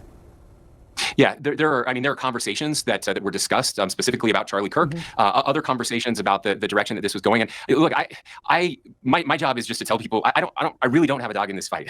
If this was MAGA and a radicalized MAGA person, I would be saying that as well. If the friends were saying that, I would be sharing that as well. That's not what they're sharing. And so I do think it is important, again, to understand how someone gets radicalized like this. And in this case, it happened. As much as people wish it wasn't or don't want it to be this, these are the facts that are being presented to us. If there are additional facts that would point otherwise, but family discussions, parents, this is what they're saying, and these things happen. Yeah. And so it's okay to have these discussions. Listen, absolutely, and I'm just trying to get more facts, more details of the facts that you're putting out there. One last question on that. You just said right now, which is something that you mentioned on Friday, is that he had discussions with family members about Charlie Kirk. Do you have specifics on what he was saying about Charlie Kirk to his family? Just not a fan. That's all I can say. Okay, not a specific reason why. McKay Coppins from The Atlantic is reporting that President Trump called you after your remarks on Friday, and that the president told you, quote, the type of person who would do something like that to Charlie Kirk would love to do it to us. What was your response to the president in that conversation? Well, it was a long conversation, by the way. We talked about lots of things, but it was very sobering. And again, he's not wrong. I mean, he knows better than anyone as someone who literally was injured by a bullet. I mean, a fraction of an inch away from being killed a year ago. He understands that better than anyone. I would also just note that he also mentioned multiple times that he was grateful for the press conference and the message that we shared. And so I'm grateful, that he's talked about nonviolence. He's quoted Charlie Kirk on the nonviolence issue. I understand he's also very angry, and I get that. This is his close personal friend, and anger is a normal reaction. So he was grateful for the press conference. Others in his orbit, Governor, were not. Steve Bannon talked about you calling to tone down the rhetoric, saying the following, saying Spencer Cox is a national embarrassment in a time where we need action. He tells us to sing Kumbaya and hold hands with Antifa. Wait, did he list anything solid about him being a leftist, or was this all just... Why the fuck is... Oh, Steve Bannon. This is not a time for pontificating. He has not confessed to authorities. He is not cooperating. But all the people around him are cooperating. We can confirm that his roommate was indeed a boyfriend who is transitioning from male to female, and that he is cooperating with authorities.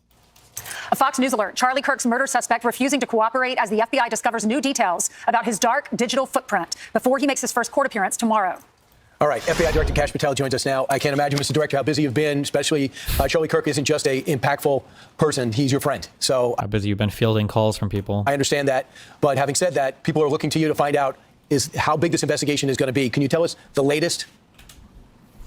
Absolutely. It's so good to be with you. And you're right. My personal feelings and relationship with Charlie, I have a job to do for the American people, and I'm committed to do it for President Trump. We flexed all resources the FBI had and surged multiple air assets as soon as this shooting occurred. We were cycling in agents, evidence response technicians, hostage rescue technicians, and special operators in and out of Utah, cycling evidence back and forth on these FBI planes as soon as we could so that there was no delay. And what we did, once I got there, along with the deputy on the ground around 5 p.m. local on September 11th, was walk the entire crime scene, including the footage the suspect himself took. And what we learned was there was evidence, DNA evidence that could be collected and had been collected, including a screwdriver that was found on the rooftop. Also, we went over to the scene in the wooded area where the firearm was discarded, and the firearm had a towel wrapped around it. It's important. I'll get back to that later. I even walked into the wooded area in the ravine, so I knew from my investigative experience what I could bring to the table and what decisions I need to make. And having the support of President Trump and the full support of the White House was what we needed for these resources to happen.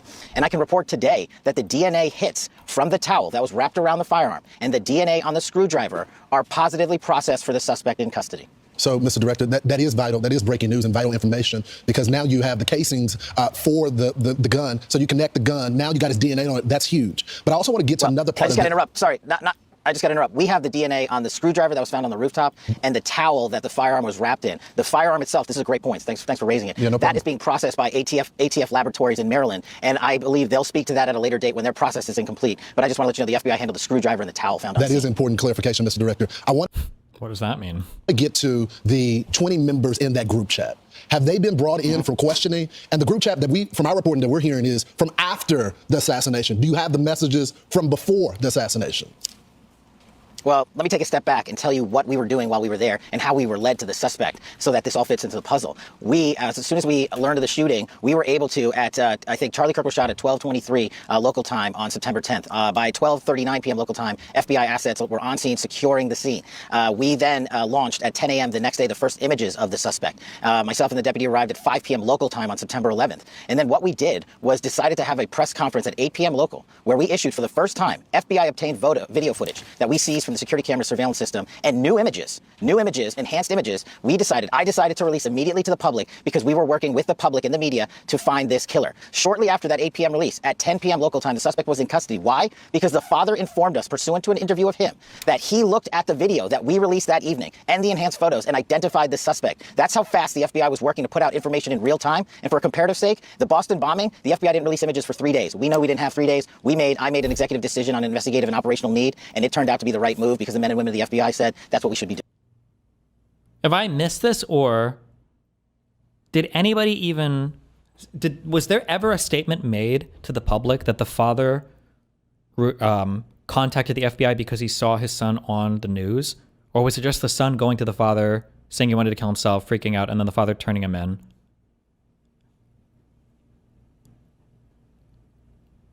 Have there been any statements saying that the father or the son, that any of this even had to do with the stuff that was released on the news? Yeah, we knew when that video was released, we said it here on Fox and Friends, someone's going to recognize this person because someone was friends with him, his family, someone knows this guy. Those images were crystal clear. Tell us what you know about his background, his childhood, his father who had to turn him in. And I'm sorry, I didn't mean to ignore the last question. Going back to the group chats real quick, there's more than 20 individuals. But this is a great point. I want to lay out how this works. People think we can just get in these group chats and immediately find out who's in them. We, the FBI, are the investigatory body supporting multiple prosecutions and ongoing investigations. And that's another point. Our investigation at the FBI is ongoing. And there are scores of people in this Discord chat room. But we have to effectuate legal process. We have to go out there with search warrants so that if prosecutors want to later use this evidence, it's not tainted by being illegally obtained. We, the FBI, are running the investigation pointedly on the Discord chat group. There are scores of individuals that are going to be spoken to. There are also lots of family members and friends that have already been spoken to. And one more point on forensics. We were able to obtain in record time the text message chain between the suspect and his live-in partner, as well as other critical cellular information from our CAS team that analyzes cell phone data towers in the area to pinpoint the locations of the suspect. Also, he wasn't living at home recently, assuming what he just said was true. Okay. And other individuals he was speaking with. This is critical information that the FBI processed and got to prosecutors so they can lawfully use it in a court of law. And our investigation, our interviews continue, but we learned some shocking things when we spoke to his family and friends as well. You want to share them? Those shocking things? Sure. And my job as FBI director is not to speak to motive, is to speak to the facts. And that's what I'm going to do. His family has collectively told investigators that he subscribed to left-wing ideology and even more. I'm not going to talk about the motive, but I'm going to talk about the facts. This is hearsay from the family member. Why not just, what did they say exactly? Maybe he'll say it. I just paused him right now. His family has collectively told investigators that he subscribed to left-wing ideology and even more so in these last couple of years. And he had a text message exchange, he, the suspect, with another individual, in which he claimed that he had an opportunity to take out Charlie Kirk and he was going to do it because of his hatred for what Charlie stood for. Those are factually accurate investigatory findings by the FBI that we've handed over to the local authorities and the federal authorities to make their prosecutorial decisions. But I believe in this instance of such public importance, the public has a right to know. And I've told you I'm committed to transparency, and that's what I'm doing here today. Why didn't that person that he was talking to? I always said this, that when you're debating somebody and they release like a very particular type of stat, I think that as a heuristic, you can almost believe the opposite. Like if somebody's like, if I were to ask, what makes more money, being an HVAC worker or an electrician? And so electricians make way more money. And you can tell because if you look at what electricians make from the ages of 24 to 45 in the state of Washington, outside of the major cities, they actually dramatically outperform it. Like that makes me think that, okay, well, if you have the data at that granularity, then you must know the broad data and it must not support you because otherwise you'd be citing that. This idea of like, we know very specifically that he said he hated Charlie Kirk, and then that's it. What else? Did he say anything else about this? Where are the messages? What kind of hatred did he have for Charlie Kirk? Because that can come from the right or the left. Charlie Kirk was a huge Israel supporter, but that makes me think that they don't have anything strong about him being left-wing. But I don't know. Who knows? Public has a right to know, and I've told you I'm committed to transparency, and that's what I'm doing here today. Why didn't that person that he was talking to, why didn't that person say something? Our investigation is ongoing. That's a great question, and we don't have an answer on that just yet. But Mr. Director, you're right. Your job is not to speak to ideology, but you do have the BAU, Behavior Analysis Unit, that are there. And my sources, people that are within the Bureau and outside that used to be FBI, tell me that the BAU has been encouraged not to tackle the transgender issue from an ideology standpoint. Have you heard that? Are you tackling that? I know you've only been there recently, but you can't have... Okay, investigators say that the father did see images of his son on TV, and that's why he confronted the son. So maybe that was important for him. Have a political slant saying we're not going to attack different political ideologies because it's going to offend someone. You're absolutely right, and that's why me and the deputy have been quarterbacking this investigation ourselves. There is no one at the FBI that's going to politicize this investigation. There's no one at Quantico or anywhere else that is going to say we are not looking at X or Y. We are looking at the facts, and that is why we are releasing the facts in record fashion. If you go back and look at historical cases like Luigi Mangione and the Boston bombing, how long did it take the Bureau to release information to the public? We're not doing that. Those two manhunts took 5 days, and they happened in downtown major metropolises. We apprehended our suspect in 33 hours because we were transparent and open with the American public, and we're going to continue to do that. So anyone that thinks that the FBI is not on top of its game and that me and the deputy and everybody in leadership in our Salt Lake City field office in Quantico is doing anything politically, I'm not having it. And if you've heard anything else about it, they are lying to you. We're on it. That's why it's so important that you came on with real jar. A couple other things. I have two quick questions. One, is it true what the governor said yesterday that he had a written note that you're looking into now prior to the assassination? Did he have a note? And the other one question is, the person that was texting with him about I have a shot at taking out Charlie Kirk, can that person be charged? So I'll take those in reverse. The charging decisions are up to our great partners at the Department of Justice and the Attorney General, who have been wonderful providing resources during this entire process, and we'll let them speak to any charging decisions. But we, the FBI, are investigating. As I said, our investigation is ongoing. We're interviewing dozens and dozens of suspects, subjects, witnesses, and the like, and continuing to examine forensic information, including cell phone data and DNA analyses. And once we make those findings handed over to our partners, as we're doing in real time, they'll make those decisions. And I'm sorry, Brian, I forgot your other question. You had a written note. Did he write a written note before the assassination attempt? That's what the governor said yesterday. And what did that say? If you could so share what I'm able to say. I'm sorry. So what I'm able to say is I addressed it partially earlier, is that the written note, we believe what did exist, and we have evidence to show what was in that note, which is, and I'm going to summarize, basically saying the suspect wrote a note saying, I have the opportunity to take out Charlie Kirk and I'm going to take it. That note was written before the shooting. Evidence of its existence, we now have learned, existed before the shooting, was in the location in the suspect and partner's home. But we have since learned that the note, even though it has been destroyed, we have found forensic evidence of the note, and we have confirmed what that note says because of our aggressive interview posture at the FBI.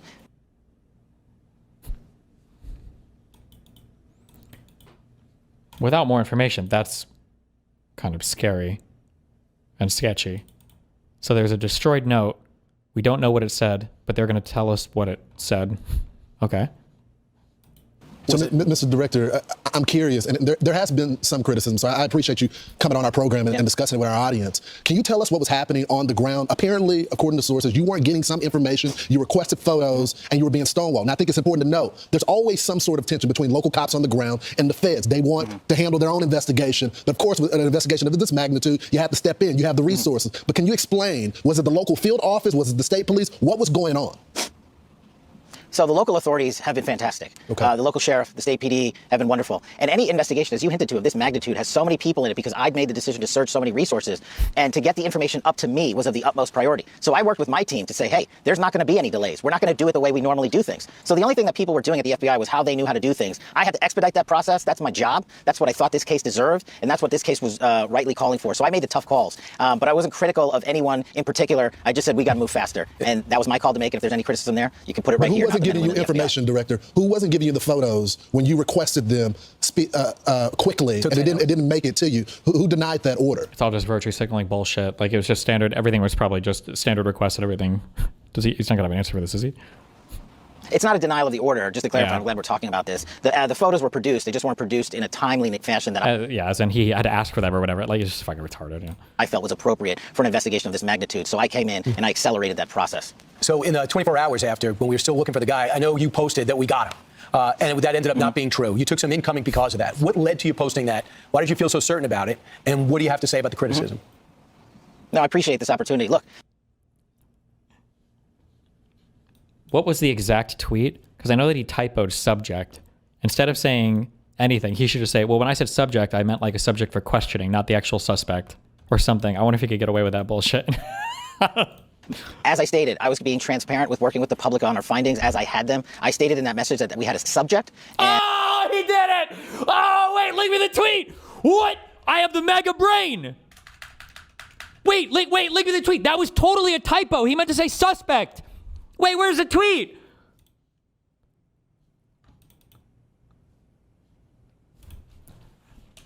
Kash Patel, Twitter. Oh, wait, hold on.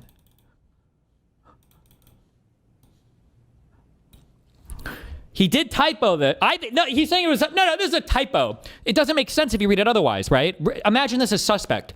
The suspect for the horrific shooting today that took the life of Charlie Kirk is now in custody. Thank you to the local and state authorities in Utah for your partnership with FBI. What would be the subject? The subject? The person of interest? For the horrific shit? Doesn't make sense. This was absolutely suspect. He just typoed it because he was on his phone and it fucking autocorrected or something. Oh my God. He's really going to run with that? He meant subject?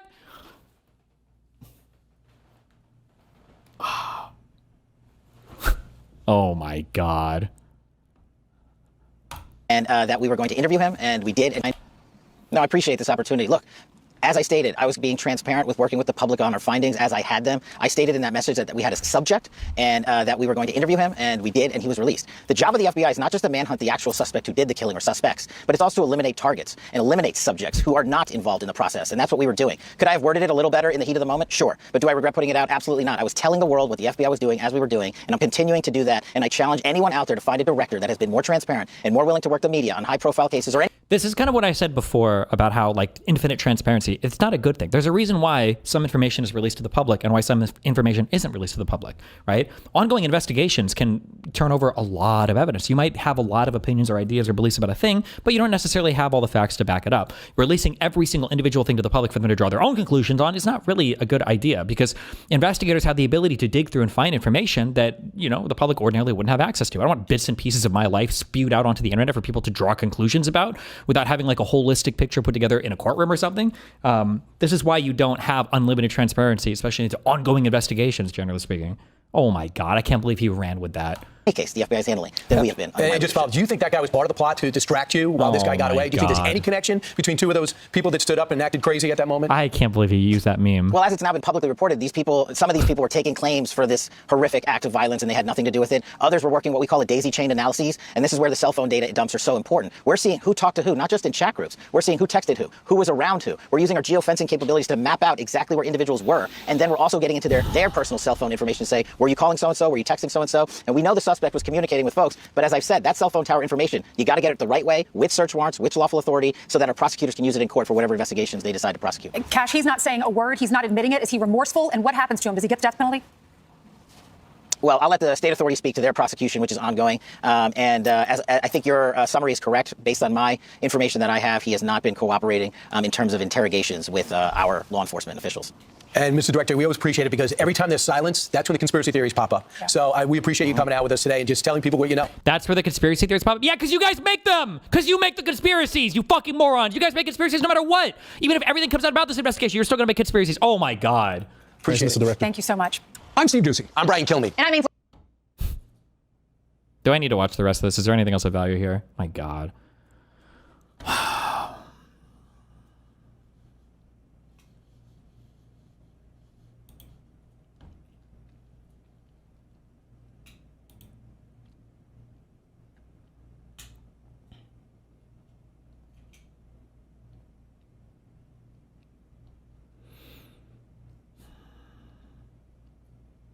Dude, all of these, every Laura Loomer tweet. I saw Marjorie Taylor Greene tweet.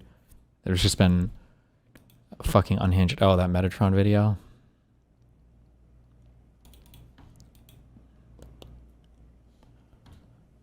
Oh, I guess we can listen to this last. Susie Wiles, White House Chief of Staff. Nice, cute.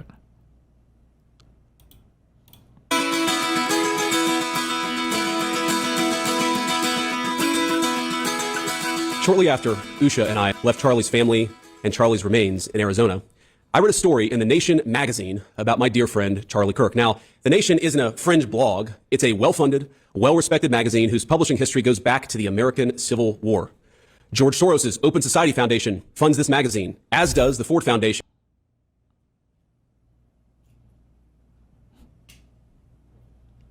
Okay.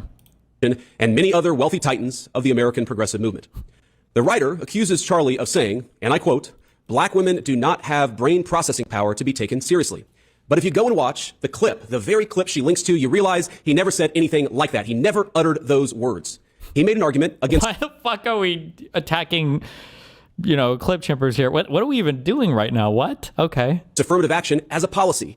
He criticized a specific Supreme Court justice as an individual. He never said anything about black women as a group. He made an argument for judging people of all races and backgrounds by their own individual merits. The very evidence she provides, this hack of a writer, shows that she lied about a dead man, and yet she wrote it. An esteemed magazine published it. It made it through the editors, and of course, liberal billionaires rewarded that attack. Now, of course, even if Charlie had uttered those words, it wouldn't mean that he deserved his fate, but consider the level of propaganda at work. Charlie was gunned down in broad daylight, and well-funded institutions of the left lied about what he said so as to justify his murder. This is soulless and evil. But I was struck. Did they say that in the magazine article? This is to justify the murder of Charlie Kirk? Or is he lying about what she said at the same moment he's saying she lied about what she said? not just by the dishonesty of the smear, but by the glee over a young husband's and young father's death. Quote, she says, he was an unrepentant racist, transphobe, homophobe, and misogynist. The Nation wrote, who often wrapped his bigotry in Bible verses because there was no other way to pretend that it was morally correct. He had children, as do many vile people. That's what they said. He had children, as do many vile people. Now, hours before this smear was published. Are they going to get to the lie? My wife. Can we watch the source footage? Somebody wants to find the magazine article and the footage. We can do it. And I had the honor of escorting Charlie's body back to his home in Arizona. We took his wife, Erica, we love you, his parents, his sister, and a few of his best friends with us. And as they offloaded Charlie's casket from Air Force Two, I worried that Erica would collapse with grief. Now, I'm a very lucky husband to a very wonderful wife, but I've never been prouder of my wife at that moment as she held Erica in Erica's very darkest hour. And I thought of Erica as I read that disgusting attack on Charlie. He had children, as do many vile people. That's what they said about him. I said the Lord's Prayer. Our Father who art in heaven, hallowed be thy name. Thy kingdom come, thy will be done on earth as it is in heaven. And I asked Dusha what Erica had said to her earlier in the day in a private moment, and I asked Erica's permission to share this. My wife told me she asked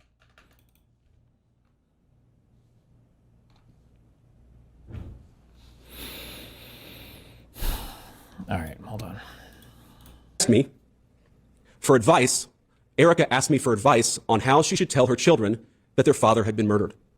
She asked my wife how to tell her beautiful kids that their father and my dear, very dear friend is no longer with us. And as she was doing it, there were people dancing on that father's grave. Now, I have heard many calls in the last few days for unity and for healing in the wake of Charlie's assassination. You have no idea how desperately I want that, how gratified I was when Democratic friends and even former Senate colleagues reached out to offer their condolences to me. I'm so thankful. And I know there are so many like them all across our great country. I am desperate to wrap my arms around them as we all unite to condemn political violence and the ideas that cause it. Psalm 133 tells us, behold how good and how pleasant it is for brethren to dwell together in unity. It is like the precious ointment upon the head. Oh, how badly have I craved that precious ointment in recent. It's the only way to honor Charlie. For what was he, if not a man who told the truth in every place, in every environment? Now, the most important truth Charlie told is this, that long ago a man, begotten, not made, came down from heaven, and by the Holy Spirit and suffered death, and was, he told, flowed from that fundamental principle. I really do believe that we can come together in this country. I believe. Oh, we're going to come together in this country. Oh, is he about to disavow all violence? Is that what's going to happen right now? We must. But unity, real unity, can be found only after climbing the mountain of truth. And there are difficult truths we must confront in our country. True. One truth is that 24% of self-described, quote, very liberals believe it is acceptable to be happy about the death of a political opponent, while only 3% of self-described very conservatives agree. 3% is too many, of course. When was this poll taken? What? Another truth is that 26% of young liberals believe political violence is sometimes justified, and only 7% of young conservatives say the same. Again, too high a number. Remember, this is just how you think of the question, because all of these people would say the Second Amendment exists to allow us to fight against a tyrannical government. All of them would say that's justified political violence. Everybody in the U.S. believes to some extent that violence is okay against certain political oppressions. It just depends on how you phrase the question. In a country of 330 million people, you can, of course, find one person of a given political persuasion justifying this or that or almost anything. But the data is clear. People on the left are much likelier to defend and celebrate. Notice they never bring up the actual stats, the actual numbers of ideologically motivated killings, because all of those are heavily against conservatives. Political violence. This is not a both sides problem. If both sides have a problem, one side has a much bigger and malignant problem, and that is the truth we must be told. There it is. Okay, there we go. Good one. Nice. That problem has terrible consequences. The leader of our party, Donald J. Trump, escaped an assassin's bullet by less than an inch. Our House Majority Leader, Stephen Scalise, came within seconds of death by an assassin himself. Is he going to name any of the left-wing violence more recently? The Steve Scalise thing is like a decade. Is he going to name anything from the against the left? Let's see. Hold on. And now, the most influential conservative activist in generations, our friend Charlie, has been murdered. This violence, it doesn't come from nowhere. What a disgusting subhuman piece of shit. Now, any political movement, violent or not violent, is a collection of forces. It's like a pyramid that stacks on top, one support on top of the other. That pyramid's got a foundation of donors, of activists, of journalists, now of social media influencers, and of course of politicians. Not every member of that pyramid would commit a murder. In fact, over 99% I'm sure would not. But by celebrating that murder, apologizing for it, and emphasizing not Charlie's innocence, but the fact that he said things some didn't like, even to the point of lying about what he actually said, many of these people are creating an environment where things like this are inevitably going to happen. A couple of months ago, I headlined but the fact that he said things some didn't like, even to the point of lying about what he actually said, many of these people are creating an environment where things like this are inevitably going to happen. A couple of months ago, I headlined a fundraiser in Southern California, and since, we'd be out there anyways, my wife and I decided to take our kids to Disneyland one weekend. We had fun, and to be clear, most of the guests said very nice things, or they just left us alone. But there was a loud and very cool minority that would shout at my children, who were 8, 5, and 3, whenever they got the opportunity. "You should disown your dad, you little shit," one middle-aged woman yelled at my 5-year-old. "Tell the Secret Service to protect the Constitution, not your father," screamed another. "Are these women violent? Probably not. Are they deranged? Certainly. And while our side of the aisle certainly has its crazies, it is a statistical fact that most of the lunatics in American politics today are proud members of the far left." After Charlie died, one of his friends and one of our senior White House staffers had left-leaning operatives in his neighborhood passing out leaflets telling people what he looked like and where he lived, encouraging neighbors to harass him or, God forbid, to do worse. Leaflets? Harassment? What about Shapiro's home being firebombed? What actually happened with that? I never actually followed that. Was it actually, or did somebody just set a tree on fire? I don't actually know about. I didn't follow this one that closely. Arrested the man they say intentionally set fire to the governor's residence early Sunday morning while Governor Josh Shapiro and his family were asleep inside. They charged him with attempted murder, terrorism, aggravated arson, and other crimes. He turned himself into police later on Sunday.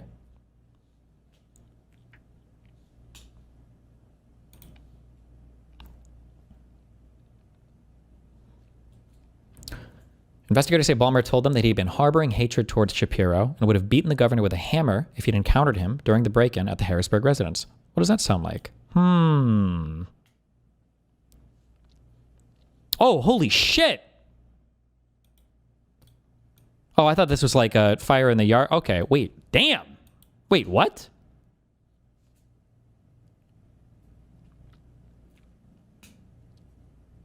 And look, thank God Shapiro gave the cuck answer. No offense to him. I mean, I understand, but this type of violence is not okay. This kind of violence is becoming far too common in our society, Shapiro said. And I don't give a damn if it's coming from one particular side or the other, directed at one particular party or another, or one particular person or another. It is not okay, and it has to stop. We have to be better than this.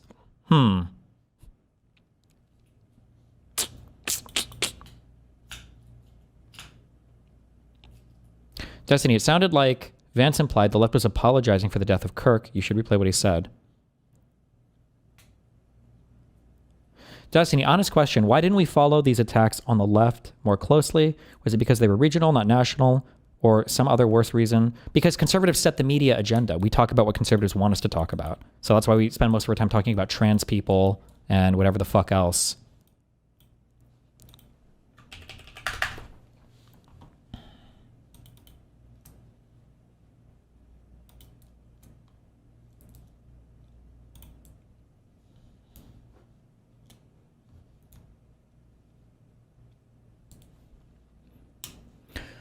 Investigators say Ballmer accessed the governor's residence grounds by climbing a perimeter fence on the south side of the property. According to a probable cause affidavit written by the Pennsylvania State Police, Ballmer was then seen on surveillance video approaching the piano room on the south side of the residence. He broke a window in the piano room and threw an incendiary device inside, authorities say, before breaking an adjacent window, climbing through it into the residence, and throwing a second incendiary device into the dining room. Police say both rooms suffered significant fire damage. Ballmer was then spotted on surveillance video, kicking open a dining room exit door, climbing over the same fence he used to enter the property, and running away.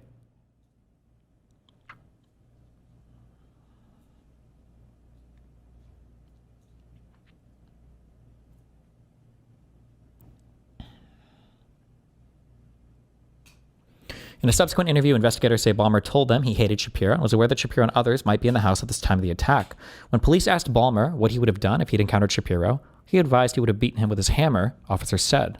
Oh, so like he brought one with him? Ballmer allegedly told police that he walked for about an hour to the governor's residence, roughly 3 miles from the address listed for him in the affidavit, and that he created the homemade Molotov cocktails used in the attack by pouring gasoline from a lawnmower into empty Heineken beer bottles.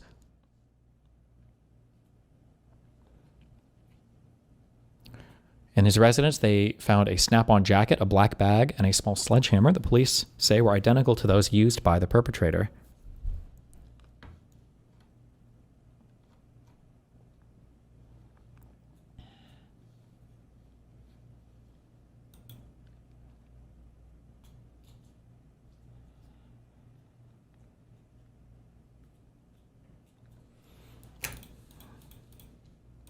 This morning, a man is charged in connection with an arson at the Pennsylvania governor's residence while Governor Shapiro and his family slept inside. Pennsylvania State Police said that Shapiro and his family were evacuated around 2 o'clock Sunday after the home was set on fire. No one was injured, but as you can see, the fire caused significant damage to the home. We do know that this attack was targeted. We don't know the person's specific motive yet, but we do know a few truths. First, this type of violence is not okay. This was his own place that got attacked. Look at the difference in candor. Look at the difference in rhetoric and messaging. His own place, right? We don't know much about him yet, compared to the fuckface, whatever, Sam Cocksucker, or whatever the fuck the guy is in Utah. Leftist trans bulgy-wulgy ideology, the biggest bulgy-wulgy we've ever seen. Is not radicalized by the furriest of tales. Okay. Joining me now, CNN's Gene Casares. Wow, this is, Josh Shapiro, they were sleeping. What year did this happen? This happened like half a year ago. How long ago was this? It was this year, wasn't it? Wait, or...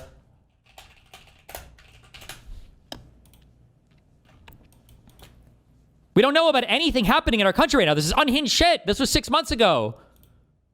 The shooting of the lawmakers in Minnesota was like Minnesota, Melissa.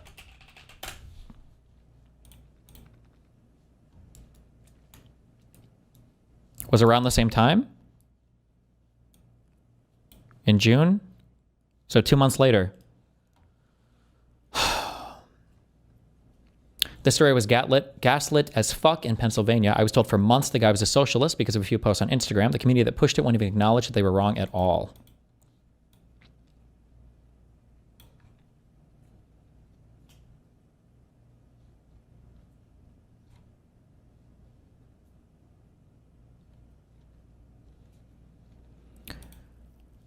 In the home, they had just celebrated Passover, and someone set their home on fire. What can you tell us? Well, we've got the criminal complaint now, and in fact, we have got a lot of information. First of all, the charges. The top charge is attempted homicide, that this person tried to kill the people inside with these homemade incendiary devices. Next, aggravated arson. We also have burglary of a home, and then we have, as the fifth count, terrorism. Cody Balmer is the name of the suspect who has been arrested. He actually had a friend of his, a female, call police to tell them he wanted to turn himself in. He turned himself in. He was given his Miranda rights, but he started to talk. Here's what we know. He said that he walked about a mile to get to the house, and that's when he he jumped the fence, threw the first incendiary device into a room. Police tell us that was the piano room, and then it took off. And then he went to the second window he saw and threw a second incendiary device in. That would be the dining room. It took off. He said it was Heineken beer bottles that he had put gasoline in. He jumped through the second window. He was actually in the mansion at that point, and then finished his business and left. He was asked by police, did you believe that somebody was going to be asleep in the house at that time? He said, yeah, I knew that was a possibility. That's important. State of mind, that goes to intent to want to kill who. While he was mourning, little shit, one middle-aged woman yelled at my 5-year-old. Tell the Secret Service to protect the Constitution, not your father, screamed another. Are these women violent? Probably not. Are they deranged? Certainly. And while our side of the aisle certainly has its crazies, it is a statistical fact that most of the lunatics in American politics today are proud members of the far left. After Charlie died, one of his friends and one of our senior White House staffers had left-leaning operatives in his neighborhood passing out leaflets telling people what he looked like and where he lived, encouraging neighbors to harass him or, God forbid, to do worse. While he was mourning his dead friend, he and his wife had to worry about the political terrorists drawing a big target on the home he shares with his young children. Are these people violent? I hope not. But are they guilty of encouraging violence? You damn well better believe it. We can thank God that most Democrats don't share these attitudes, and I do, while acknowledging that something has gone very wrong with a lunatic fringe, a minority, but a growing and powerful minority on the far left. There is no unity with people who scream at children over their parents' politics. There is no unity with someone who lies about what Charlie Kirk said in order to excuse his murder. There is no unity with someone who harasses an innocent family the day after the father of that family lost a dear friend. There is no unity with the people who celebrate Charlie Kirk's assassination. And there is no unity with the people who fund these articles, who pay the salaries of these terrorist sympathizers, who argue that Charlie Kirk, a loving husband and father, deserved a shot to the neck because he spoke words with which they disagree. Did you know that the George Soros Open Society Foundation and the Ford Foundation, the groups who funded that disgusting article justifying Charlie's death, do you know they benefit from generous tax treatment? They are literally subsidized by you and me, the American taxpayer. And how do they reward us? By setting fire to the house built by the American family over 250 years. I'm desperate for our country to be united in condemnation of the actions and the ideas that killed my friend. I want it so badly that I will tell you a difficult truth. We can only have it with people who acknowledge that political violence is unacceptable, and when we work to dismantle the institutions that... Like, I love that this is my message, right? Because they know that it's true, right? But they lie about the facts, and then they sell this true message to their side. You can't make peace with people that want to kill you, right? You can't do that. You can't, well, I mean, you can assume it, but they have to want to come together to do it, right? They know that. I don't know why our side doesn't realize this. Taxpayer, and how do they reward us? By setting fire to the house built by the American family over 250 years. I'm desperate for our country to be united in condemnation of the actions and the ideas that killed my friend. I want it so badly that I will tell you a difficult truth. We can only have it with people who acknowledge that political violence is unacceptable, and when we work to dismantle the institutions that promote violence and terrorism in our own country. Now, our government, you heard me talk to Stephen Miller about this, will be working very hard to do exactly that in the months to come. We're not always going to get it right. We will sometimes move more slowly than you would like. We will sometimes move more slowly than I want us to. But I promise you that we will explore every option to bring real unity to our country and stop those who would kill their fellow Americans because they don't like what they say. But you have a role too. Civil society, Charlie understood this well, is not just something that flows from the government.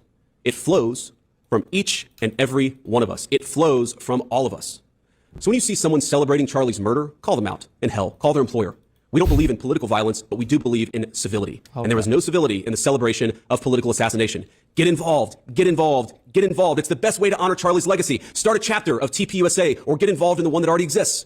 If you're older, volunteer for your local party, write an op-ed in your local paper, run for office. I can't promise you this is going to be easy. I can't promise you that all of us will avoid Charlie's fate. I can't promise you that I will avoid Charlie's fate. But the way to honor him is to shine the light of truth like a torch in the very darkest places. Go do it. We owe it to our friend to ensure that his killer is not just prosecuted but punished. And the worst punishment is not the death penalty, but the knowledge that Charlie's mission continues after he's gone. St. Paul tells us in the book of Ephesians to put on the full he gave his life, to rebuild a united States of America, and to do it by telling the truth.